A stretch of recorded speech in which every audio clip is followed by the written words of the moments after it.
아멘. 여러분, 오늘 본문 7절을 보면요, 바울 사도가 자신을 질그릇에 비유하고 있습니다. 질그릇에. 그런데 이것은 결코 사도 자신만의 이야기를 지금 하고 있는 것은 아닐 거예요. 모든 인생이 이 질그릇과 같다라는 것입니다. 넘어지면 깨지고, 쓰러지면 부서지고, 또 부딪히면 상처가 나는 연약한 존재가 바로 우리 인생, 저와 여러분의 인생이라는 겁니다. 여러분, 우리 정말 깨지기 쉬운 질그릇과 같은 존재 아닙니까? 말 한마디에도 깨어지기 쉽고요, 작은 상처 하나에도 신음할 수밖에 없고, 작은 좌절과 작은 실망에도 포기해버리고 싶어하는 지극히 연약한 인생이 바로 우리 인생이라는 것입니다. 그런 존재가 바로 우리라는 거죠. 우리 인생은 질그릇입니다. 흙으로 빚어진 존재죠. 여호와 하나님이 흙으로 사람을 지으셨죠. 또 이사야 선지자는 우리는 진흙이요 주님은 토기장이, 우리는 다 주의 손으로 지으신 것이라고 말씀합니다. 지금 이 사도 바울은요, 자기를 포함한 모든 인간의 삶을 질그릇 인생이다 라고 이야기하고 있습니다. 여러분, 그럼 이런 질그릇 인생이 도대체 무엇을 이야기하는 것일까요? 여기서 이 사도가 말하는 질그릇은 고급 도자기와는 크게 구별되는 그릇일 것입니다. 우리 요즘 청년들 사이에서 신조어가 발생했죠. 금수저다, 흙수저다, 동수저다, 은수저다, 이런 이야기가 나와 있는데, 우리는 질그릇입니다. 흙그릇이라는 것입니다. 고대 세계에서도 이 흙으로 만든 토기는 오늘날로 얘기하면 한 일회용 그릇 정도의 가치를 하지 않을까 생각해 보았습니다. 그 일회용 용기와 비슷한 역할을 감당했을 것입니다. 이런저런 것들을 담아두고 깨어지거나 잃어버려도 아깝지 않은 정도의 그릇이 바로 이 질그릇입니다. 바울 사도가 말합니다. 나는 질그릇이다 라고 얘기합니다. 대바울 사도가요, 자기를 질그릇이라고 얘기하고 있는 거예요. 자신이 값비싼 도자기가 아니라고 이야기합니다. 오늘 이 고린도 후서의 문맥은요, 사도 바울이 고린도 교회를 향해서 자신의 사도직을 변호하고 있는 것입니다. 변호하고 있는 입장이에요. 고린도 교회요, 바울이 2차 전도 여행 때에 1년 반을 머물면서 개척한 교회가 고린도 교회입니다. 그런데 바울이 떠나가자 고린도 교회에 많은 문제들이 발생했습니다. 그 중에 가장 큰 문제가요, 거짓 교사들이 고린도 교회 내에 침투했다는 것입니다. 그래서 교회를 어지럽힙니다. 그래서 고린도 교회 교인들은 거짓 가르침의 영향을 받게 됩니다. 그래서 바울의 사도직을 의심하게 된 거예요. 심지어 바울의 사도직의 권위에 도전하고 있습니다. 쉽게 말하면 여러분 이런 얘기겠죠. 바울이 진짜 사도라면 왜 그렇게 그의 인생에는 고난이 많은 것인가? 아니, 하나님의 종이 어떻게 저렇게 고난을 받을 수 있는가? 이렇게 얘기한 거죠. 그의 사역은 다른 사도들, 지극히 큰 사도들에 비하면 이렇게 활기가 없는 것인가? 그런 얘기입니다. 왜 그의 설교에는 마음에 확 와닿는 내용이 없는 것인가? 왜 그는 다른 사도들처럼 추천서 한 장을 갖고 있지 않은 것인가? 이런 비난과 이런 의심을 거짓 교사들이 교인의 마음 가운데 심어준 것입니다. 이런 상태에, 이런 분위기에 빠진 교인들을 향해 바울은 자신의 지금 사도직을 변호하고 있는 것입니다. 그러면서 하는 얘기가 나는 질그릇입니다, 이렇게 얘기하고 있는 거예요. 우리식으로 얘기하면 나는 아무것도 아닙니다, 얘기하고 있는 겁니다. 여러분도 알다시피 나는 만삭되어 나지 못한 자가 바로 납니다. 그런 부족한 인생이 납니다. 내가 남은 살린다라고 하면서 내 몸에 가시 하나 해결하지 못하는 게 접니다. 외모도 볼품없는 게 저고 말도 시원하게 못하는 게 접니다. 바울이 이렇게 얘기하고 있는 거예요. 내가 이런 존재입니다, 여러분. 이렇게 얘기하고 있습니다. 나는 아무것도 아니다. 나도 너희와 똑같은 인간이고 깨어지기 쉽고 약한 질그릇이 나라고 바울이 이야기하고 있는 것입니다. 여러분, 이 고백은 뒤에 나오는 우리가 잘 알고 있는 고린도 후서 12장의 표현을 빌리자면 이렇게 표현할 수 있을 것입니다. 내가 약한 그때의 강함이라. 도리어 자신의 약함을 지금 바울이 자랑하고 있는 거죠. 자기의 강함을 내세우는 것이 아니라 자신의 약함을 내세우고 있는 것입니다. 약함을 자랑하고 있는 거예요. 역설이죠. 하나님은 우리가 우리 자신을 자랑하는 것을 결코 기뻐하지 않으십니다. 우리가 자기 자신을 증명하고 자기 자신을 자랑하고 자기 자신을 무엇보다 중요하다고 여기는 그 순간 하나님께서 우리를 사용하시기를 멈추십니다. 왜냐하면 마땅히 하나님께 돌아가야 될 그 영광이, 하나님께서 받으셔야만 하는 그 영광을 우리가 도둑질하기 때문입니다. 우리가 착각하거나 우리가 오해하지 말아야 될 것이 하나 있어요, 여러분. 질그릇에 보배가 있다고 해서 질그릇이 보배가 되지는 않습니다. 그것이 오늘 바울이 말하는 논리입니다. 나는 질그릇이다. 우리는 여전히 질그릇인데 그 안에 보배를 소유할 뿐이다라고 얘기하는 것이 바울의 논조입니다. 우리가 보배를 할 수 있는 까닭은 내가 금그릇이 아니요, 내가 금수저가 아니다. 내가 금수저로 변해서 내가 보배로 올 수 있는 것이 결코 아니다. 나는 여전히 질그릇이지만 내가 소유한 내 안에 있는 보배로움 때문에, 나는 그것 때문에 오늘도 기뻐하고 오늘도 감사하고 오늘도 자족할 수 있다. 모든 근거를 하나님께 돌리고 있는 것입니다. 여러분, 우리는 이것을 놓치면 안 되는 것 같아요. 늘 내가 질그릇임을 놓치지 말고 살아야 하는 것 같아요. 내가 질그릇이라는 것을 더욱 깊이 지속적으로 살아가면서 인식할수록 우리의 마음에는 감사가 넘치게 되어져 있습니다. 여러분, 정말로 감사한 건요, 내가 질그릇이라는 것을 아는 것이야말로 참으로 큰 감사가 아닐 수 없습니다.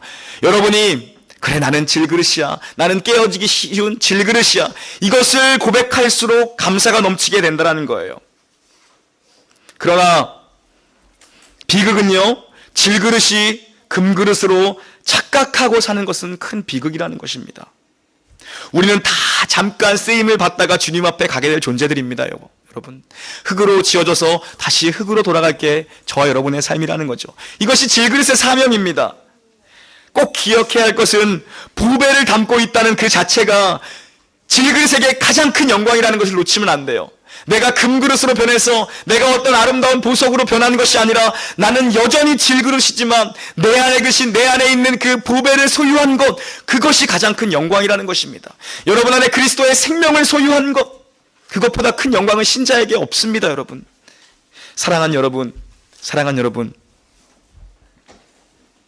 우리가 신앙을 가지고 산다는 것은 자기 자신에 매여 사는 것이 아니라는 겁니다. 우리가 신앙인으로 살아간다는 것은 자기가 잘났다고 생각하는 것이 아닙니다. 혹은 내가 남들과 비교해서 조금 못났다고 생각해서 거기에 묶여있는 자들이 우리가 아니라는 겁니다. 우리가 정말 마음을 쏟아야 할 곳이 있다라면 질그릇 안에 있는, 여러분 안에 있는 그 보배의 마음을 사로잡혀야 한다는 것입니다. 나에게 사로잡히는 것이 아니라 내 안에 있는 그 생명 되신 그리스도께 우리의 마음을 쏟고 그 마음에 사로잡혀야 한다는 거예요. 그 보배로움이 우리의 마음을 빼앗겨야, 그 보배로움에 우리의 마음을 다 빼앗겨야 한다는 것입니다, 여러분. 여러분, 제가 무슨 자격이 있어서 여러분 앞에 목사로 서서 이렇게 매주일 여러분 앞에 설교를 하겠습니까? 제가 여러분보다 가진 게 많겠어요? 아니면 배운 게 많겠어요? 경험이 많겠습니까? 아니면 나이가 많겠어요? 하다못해 키도 별로 여러분보다 안 큰 것 같아서 속상합니다. 여러분 잘생기긴 했나요? 물론 저희 아내는 제가 잘생겼다고 생각하지만, 네. 하지만 여러분 그렇지 않다라는 겁니다, 여러분. 저를 보면 아무런 근거가 없다라는 것입니다. 질그릇 같은 인생이기 때문에. 그러나 여러분, 제 안에 있는 보배로움을 볼 수 있어야 하는 것입니다. 여러분 서로서로를 보십시오. 서로서로를 보십시오. 다 질그릇 같은 사람들입니다. 하지만 그 안에 있는 같은 생명을 소유한 그리스도의 보배를 볼 수 있어야 한다는 거예요. 남달라서 목사가 된 것이 아닙니다. 남달라서 목사가 된 게 아니에요. 하나님께서 여러분에게 주실 말씀을 제게 맡기신 겁니다. 하나님께서. 제가 대단한 게 있어서라기보다는요, 하나님께서 여러분의 영혼을 다루는 일에 마른 막대기와 같은 저를 들어 사용하시겠다라는 겁니다. 한낱 깨지기 쉬운 연약한 질그릇이지만 저도 여러분도, 하지만 그 연약함을 통해서 하나님의 강함이 나타나도록 저를 부르셨다는 것입니다. 여러분을 부르신 것은 여러분의 연약함을 통해서 하나님의 강함을 드러내시겠다는 것입니다. 왜요? 질그릇이 깨져야 그 틈새로, 갈라진 틈새로 하나님의 그 고귀한 영광이 비춰지게 되어 있다는 것입니다. 마치 향유 욕합이 깨어져 있어야, 향유 욕합이 깨어져야 그 공간이 향수로, 그 향기의 내음으로 가득하듯이 질그릇과 같은 우리의 연약한 인생이 깨어지고 금이 갈 때에 하나님의 그 보배스러운 영광이 우리 가운데 표현되어질 수 있다는 것입니다. 강한 척, 혹은 외로운 척, 힘들지 않은 척, 잘하는 척, 이런 것들은 자기 자신을 어쩌면 값비싼 도자기로 착각하고 살아가는 인생이라는 것입니다. 그렇지 않아요, 여러분. 교회까지 와서 그럴 필요 없을 것입니다. 교회는 그런 곳이 아니죠. 우리가 값비싼 고급스러운 도자기인 척하는 것이 교회가 아니라는 것입니다. 우리는 그냥 약한 존재인 거예요. 약해서 교회가 필요한 것입니다. 약한 존재들 때문에 교회가 존재하는 것입니다. 지금도 나의 모남이 다듬어져 가고 있으며 나는 지금도 죽음을 향해 가는 존재이며 늘 고난 가운데 사는 존재가 납니다. 서로 그렇게 고백하면 되는 거예요. 그걸 인정해주면 되는 거예요. 그걸 끌어안으면 되는 것입니다. 연약함을 토해내면 되는 거예요, 우리는요. 그렇게 서로를 끌어안고 함께 지어져 가는 것이 바로 여기라는 것입니다, 여러분. 서로가 자기의 강함과 자기의 자랑함을, 나의 부함을 내세우는 곳은 이곳이 아니죠. 이곳은 그 반대의 의미가 있는 것입니다. 약함을 자랑하는 것입니다. 나의 약함 가운데 그리스도의 보배로움이 어떻게 나를 지탱해주고 있는지, 나를 붙잡아가고 있는지를 토설하는 것이 이곳이죠. 하나님요, 저와 여러분이 질그릇인 채를 놔두신 채로 그 안에 보배를 소유하게 하신다는 것입니다. 여러분, 우리는 원치 않을 수도 있습니다. 나도 좀 금수저가 되었으면 좋겠는데, 나도 좀 금그릇이 되었으면 좋겠는데, 아니요, 하나님 그렇게 일하시지 않는다라는 거예요. 우리가 연약한 질그릇이라고 해서 착각하거나 아파하지 않아야 될 이유가 여기 있습니다. 질그릇과 같은 여러분 통해서도, 질그릇과 같은 저를 통해서도 하나님 영광 드러내시기에 충분합니다. 하나님 우리 있는 이 모습대로요, 자신의 영광 충분히 드러내십니다. 연약하다고 해서 하나님이 제가 연약하다고 해서 저를 주님의 종으로 쓰시는데 주님 불편함이 없으신 분이 주님이십니다. 불편하시지 않아요, 여러분. 하나님 당신이 하고 시고자 하는 모든 일에 손해보시지 않습니다. 여러분 연약하다고 해서 주님 손해보시지 않아요. 괜찮다라는 거예요. 하나님 우리를 들어 사용하시는데 어려움 느끼시는 분 아닙니다. 우리 있는 모습 그대로 가지고, 질그릇 그 모습 그대로 가지고 하나님 충분히 주님의 영광을 드러내시겠다라는 것입니다. 하나님의 영광과 일하시는데 오히려 우리의 연약함이, 우리의 질그릇이요, 더 큰 효용이 있다라고 본문은 가르치고 있습니다. 우리는 그렇게 생각하지 않죠. 내가 조금 더 잘났으면, 내가 좀 더 강했으면 하나님의 영광에 크게 쓰임받을 텐데, 우리 목사님 박사학위 정도 있으면 하나님이 더 귀하게 쓰실 텐데, 아니요, 하나님의 방법 그렇지 않다라는 겁니다. 하나님 그렇게 일하시지 않는다라는 거예요. 우리 생각은 그릇이 보배로 보석으로 변했으면 좋겠지만, 금이나 최소한 못해도 은이나 동 정도로 변했으면 좋겠지만, 그러면 하나님 훨씬 더 크게 영광 받으실 텐데, 그렇게 생각하기 일수인 것이 우리의 사고입니다. 그러나 하나님께서 그렇게 일하시지 않으시고 우리를 질그릇으로 놔두신 채 그 안에 보배를 넣어, 그 안에 생명을 넣어 그 영광의 빛을 비추시는 것이 하나님의 일하시는 방법입니다. 바울이 놀라운 하나님의 일하심의 역사를 깨닫게 되는 거예요. 여러분, 이것이 바울의 마음입니다. 그리고 이것이 저의 마음입니다. 이게 바울의 마음이에요, 여러분.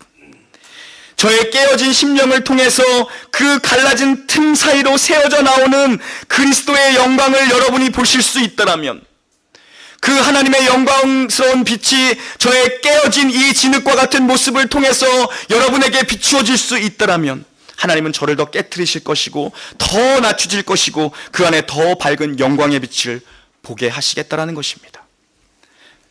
우리 모두가 이런 질그릇과 같은 존재입니다. 하지만 바울이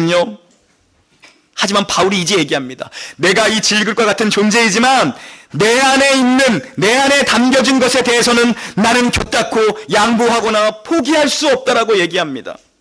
우리의 참된 가치는 그 보배를 가진 것에 있는데 이 보배만큼은 내가 포기할 수 없다.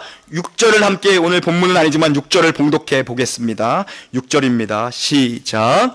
어두운 데에, 다시 한번요, 6절을 봉독하겠습니다. 시작. 어두운 데에 빛이 비치라 말씀하셨던 그 하나님께서 예수 그리스도의 얼굴에 있는 하나님의 영광을 알게 하려 함이라. 아멘. 바울은 이 보배를 예수 그리스도를 통해 나타난 하나님의 영광을 아는 빛이라고 얘기합니다. 이거를 포기할 수 없다라는 거예요. 나는 아무리 깨어지고 나는 아무리 깨어지고 헤어지더라도 난 이것만큼은 포기할 수 없다.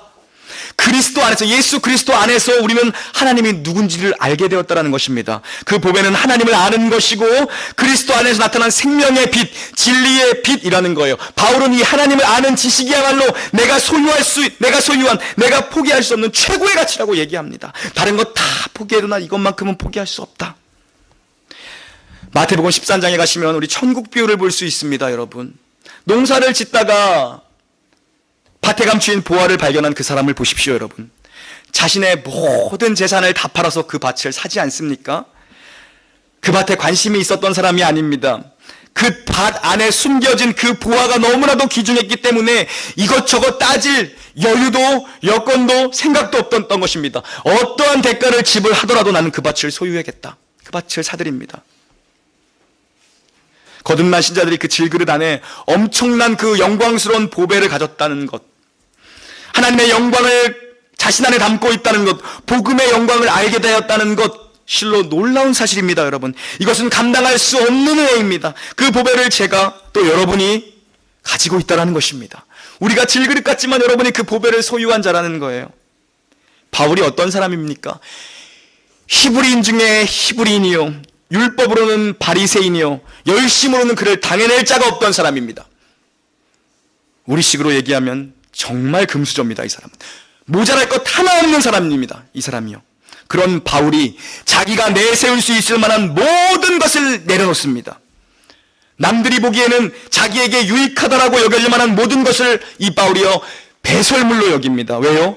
그 모든 것이 내 안에 있는 이 생명, 그리스도를 소유한, 그리스도를 품은 이 보배보다, 이 그리스도를 아는 지식보다 고귀하지 않고 이것보다 나은 가치가 없기 때문에 바울은 그 가치 때문에 모든 것을 배설물로 여기죠. 그는 참 보배를 소유한 자입니다. 진짜 보배를 만난 자죠. 그리스도의 흔적을 몸에 지니고 사는 자가 바로 이 사람이죠. 그에게 그리스도, 그분보다 소중한 가치는 결단코 존재하지 않았다는 것입니다. 여러분의 삶 가운데 보배 되신 그리스도, 그분보다 소중한 가치는 무엇입니까? 바울은 이 가치에 생명을 아끼지 않고 그가 달려갑니다. 그래서 바울은 뒤에 나온 고린도후서 6장에 가서 이렇게 고백합니다. 나는 영광을 받을 때에나 수치를 당하거나 비난을 받거나 칭찬을 받거나 그 어느 때에든지 하나님의 일꾼답게 살아갔습니다. 내가 무명한 자 같으나 실상은 유명한 자요, 죽은 자 같으나 보라 우리가 살았고, 징계를 받은 자 같으나 죽임을 당하지 않았다. 근심하는 자 같으나 항상 기뻐한다. 가난한 자 같으나 많은 사람을 부유하게 하는 것이 나다. 아무 가진 것이 없는 자 같으나 내가 모든 것을 가진 자다. 바울이 이렇게 고백합니다. 여러분, 이 보배를 지닌 자들, 이 생명을 지닌 자들은요 사방으로 우겨쌈을 당하여도 쌓이지 아니하는다라고 바울이 고백합니다. 답답한 일을 당해도 낙심하지 않는다라고 여러분 바울이 고백하는 거예요. 생명이 있기 때문에 핍박을 받아도 버림받지 않는다라고 바울이 고백합니다. 거꾸러뜨림을 당하여도 망하지 않는다라고 얘기합니다.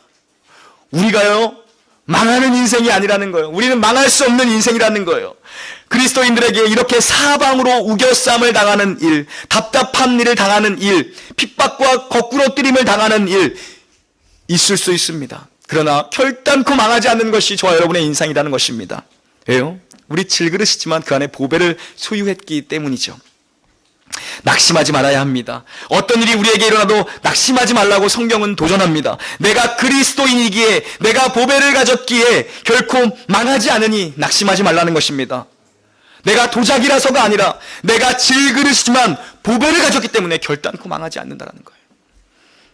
참된 보화를 담고 있는 질그릇 인생은 어떠한 경우에도 소망을 잊어버리거나 소망을 놓치지 않는 인생이죠. 참된 보배를 담고 있는 질그릇 인생은 극한 고난 중에도 자족하며 기뻐할 수 있다라고 얘기합니다. 여러 가지 어려움과 여러 가지 고난을 만나지만 담대하게 극복해 나갈 수 있다는 거예요. 왜냐하면 우리 속에 담긴 이 보배 되신 예수 그리스도가 우리의 힘이요 소망이요 능력이요 인내이기 때문이라는 것입니다. 여러분, 그렇다면 이 보배를 소유한 우리의 삶에는 어떠한 모습들이 나타나야 합니까? 어떠한 모습이 이 보배를 소유한 자들의 삶 가운데 있어야 합니까? 열망이 있어야 합니다. 열망이요. 열망. 우리 안에 있는 이 복음의 빛, 하나님의 영광을 아는 이 빛을 온 세상에 드러내고 싶은 그 열망으로 가득 차야 한다는 것입니다.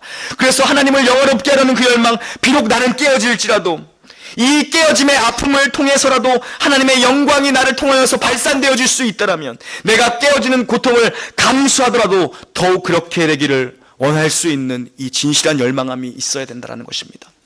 나를 죽이고 나를 내려놓는 이 시간들을 통하여서 하나님의 그 영광의 빛이 발산되어질 수 있다면, 그 열망을 가진 신자들로 우리 공동체가 가득한다면 우리는 그 가운데서 하나님을 아는 지식을 더욱 충만히 발견하게 될 것입니다.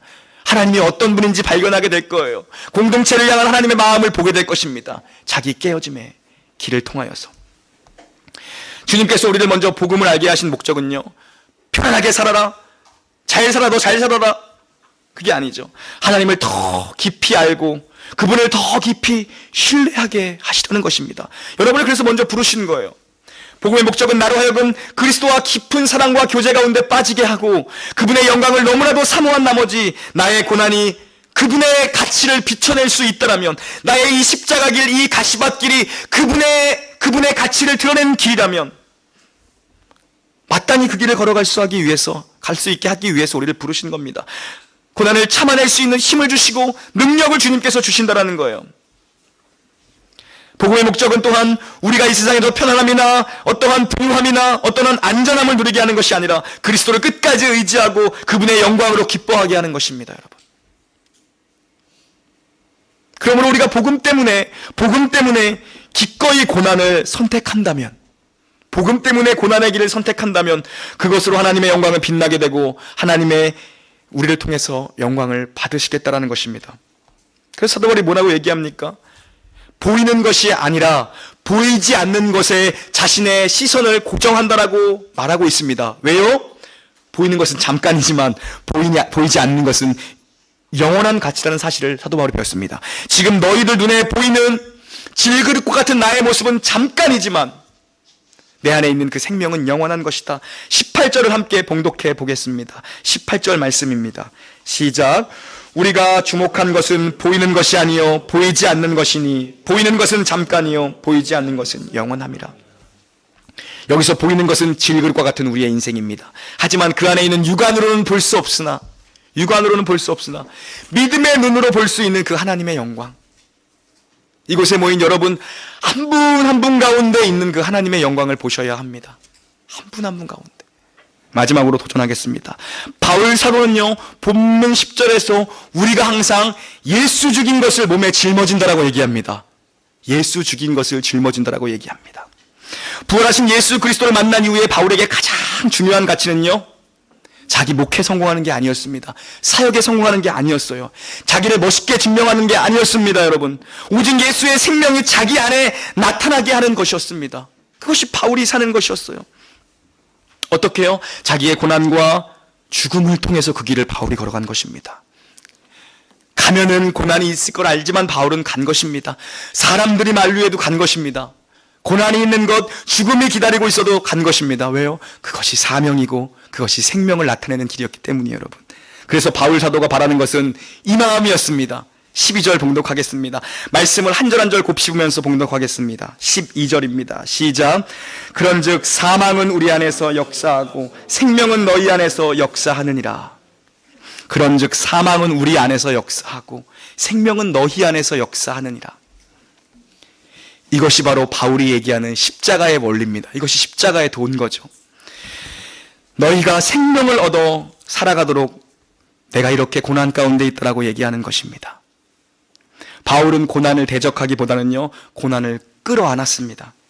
왜냐하면 그 고난을 통해서라도 보배를 드러낼 수 있다라면, 그 고난이 보배를 드러내는 고난이라면 나는 그 고난을 맞이하겠다, 끌어안겠다라는 것입니다.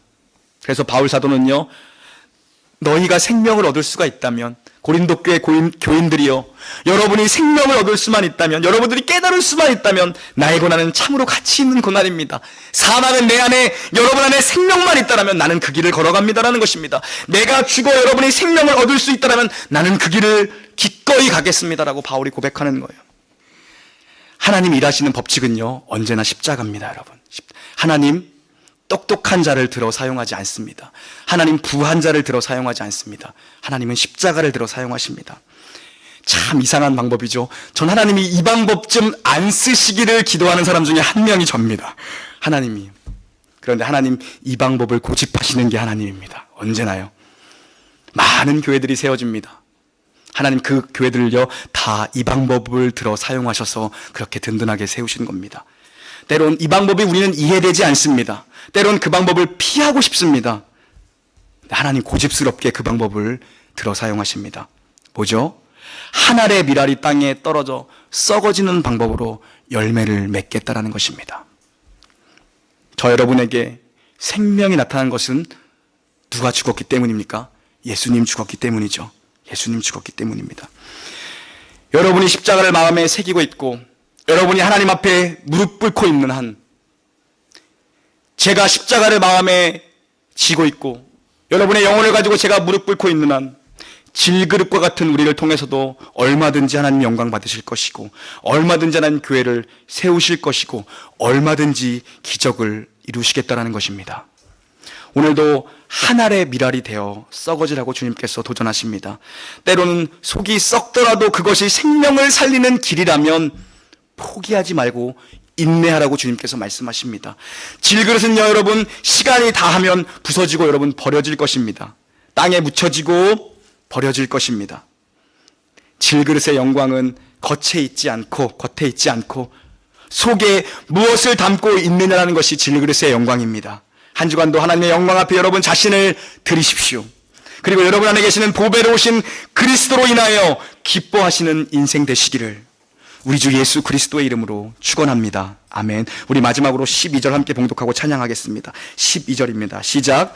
그런즉 사망은 우리 안에서 역사하고 생명은 너희 안에서 역사하느니라. 아멘.